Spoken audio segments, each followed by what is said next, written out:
To our top story again now, the Public Protector Busisiwe Mkhwebane has denied claims that she has been flagged for having received 70,000 rand from the Guptas 5 years ago. Mkhwebane dismissed the allegations on social media as fake and has demanded to see bank statements. The allegations come from the global non-profit group Organised Crime and Corruption Reporting Project. For more on this story, I'm joined by Hennie van Vuuren. He's a director at Open Secrets who has an association with the Organised Crime and Corruption Reporting Project. He joins us from our Parliament studio in Cape Town. Good afternoon, Hennie. Thank you very much for joining us. Before we get into the issues, what is your association with the Organised Crime and Corruption Reporting Project? Thanks, Nompumelelo. In fact, we don't have any direct association. They are colleagues who work with like Open Secrets in the space of investigating economic crime, much of that involving big private actors, but there's no formal collaboration, so I'm not here to represent the Organised Crime and Corruption Reporting Project. All right, Hennie. So the claims about the Public Protector Busisiwe Mkhwebane having possibly received some $5,000 from the Guptas in 2014 are somewhat confusing because this fact, or in inverted commas, doesn't really seem to have been confirmed. Or is it something that we know that actually took place? And do we know to what end the payment served? So I think the danger, Nompumelelo, is how we read into these stories. And I think it points towards the extent to which our debates have become polarized in this country, that the moment there's a sniff of an association with somebody like Busisiwe Mkhwebane with bank accounts in Hong Kong, there's this jump to a conclusion that it links her to the Guptas. In fact, if one reads the article, the investigation by the Organised Crime and Corruption Reporting Project, they make no claim that there is any payment by the Guptas. And I think it's important for us to stress that. I think we jump to that conclusion. Certainly, the bank from where the payment came, HSBC, one of the biggest banks in the world, from its from a Hong Kong bank account, which I believe may very well been her own bank account, so money transferred to her F&B bank account, itself is embroiled in the Gupta state capture network. Salim Essa, one of the front men, the enablers who was part of this criminal network, is said to have moved up to R1 billion through the HSBC accounts into various front companies, and much of that was the profit, an alleged corrupt profit from the big China North-South railway locomotive purchase that took place. But the article doesn't suggest in any way that she herself is involved in corruption. And I think we have certainly as an organization taken the point that it is problematic in this news environment to make that assertion because people jump to too many conclusions. And what it does, Nompumelelo, is it muddies the waters. We have facts on our table. We know that HSBC is at the center of a global money laundering network, and they should be hauled before Judge Zondo, and the CEO of that bank should be made to account in the same way that the Guptas, Salim Essa and others should equally, arguably be held to account for the huge damage they've brought on the lives of ordinary people through state capture. But still, to pin that payment now as a Gupta payment on Busisiwe Mkhwebane would simply be wrong. Yes, no, I hear exactly what you're saying. And also the timing of this report is very interesting when the Public Protector is basically currently locking horns with some members of the executive. Yeah, I mean, I think, these things are she's a public figure, so these things will emerge. And I think there's an argument that could be made that there's some kind of a sinister motive. I think when journalists are sitting with material, they make a decision, and investigators, whether they'll publish it or not. As I said, we certainly would not have published it in this instance, and I think at the moment it's a half-baked story. It needs more investigation.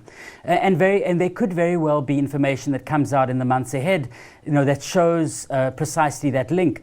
But the Public Protector, I think we could certainly argue, has not covered herself in glory either. Instead of coming out very clearly and very cool-headedly to the South African public to say there is no substance to these rumors and that's all that they are, and put the story to bed, she's immediately drawn the notion of some kind of a conspiracy involving civil society actors and others. And I don't think she helps the debate either. If anything, she should have come very clear to say, these are my bank accounts, F&B and HSBC, if she had those. This was the nature of the payment. It may have been for whatever it was, and that there's nothing untoward in this. But by immediately politicizing, this in her response, I think that she further entrenches the idea that there are conspiracies at play and that she may very well be part of that. So I think very poorly handled, and unfortunately something we've seen in terms of her handling of a whole range of matters, in terms of poor judgment both in law and in the way in which she communicates to the public on very sensitive political issues over the last months. All right, Hennie, we're going to move away from that particular subject and just talk to you about a report that you've released today. You and the Center for Applied Legal Studies had filed a report or a complaint around apartheid, the apartheid banks. Just tell us a little bit about that. And you're saying that it seems as though European authorities are not interested in helping you to investigate this matter. Yes, Mpumelelo, I mean, I think the link between these issues is the role of big banks' complicity in organised crime and money laundering, and the great challenge we have to hold them to account. Open Secrets, working together with the Centre for Applied Legal Studies at Wits University, brought a complaint to European authorities involving two important European banks, one in Belgium called KBC or Kredietbank and a Luxembourg bank called KBL. We have the evidence to show that they were central to the apartheid regime's arms money laundering network. They built an architecture around the globe which moved many billions of dollars effectively to help the regime to bust sanctions from between the late 70s and the early 1990s. This was all new material. We felt it important more than 12 months ago to bring that attention to the European regulatory authorities using a mechanism, an OECD complaints mechanism. And effectively it put the problem in the hands of the European authorities in Belgium and Luxembourg to investigate the conduct of these banks. It took them more than a year to come back to us and say that they'd refused to investigate the conduct of the banks. Very clearly, we were able to show that the banks themselves had a hand in making that decision. There was an absolute conflict of interest. We've brought the Secretary General of the OECD, who's based in Paris, into this conversation. His office agrees that there's a conflict of interest. He says his hands are tied.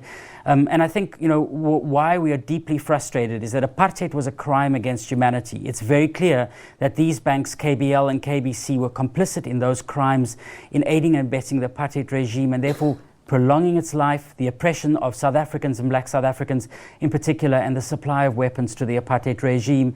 And a cover-up has effectively ensued through the failure by these institutions to deal with these issues. So in your frustration, where to next if these European authorities can't do anything or won't do anything? Yeah, certainly. I think for us, we are using the law and we think it's important to use the institutions also to show the failure of institutions to deal particularly with the complicity of corporations in economic crimes, whether it's state capture or the grave crimes of apartheid. We're certainly thinking of bringing this now to South Africa, using fora in South Africa and legal mechanisms to ensure that the authorities here take that into account, and we'll be announcing that in the next couple of weeks.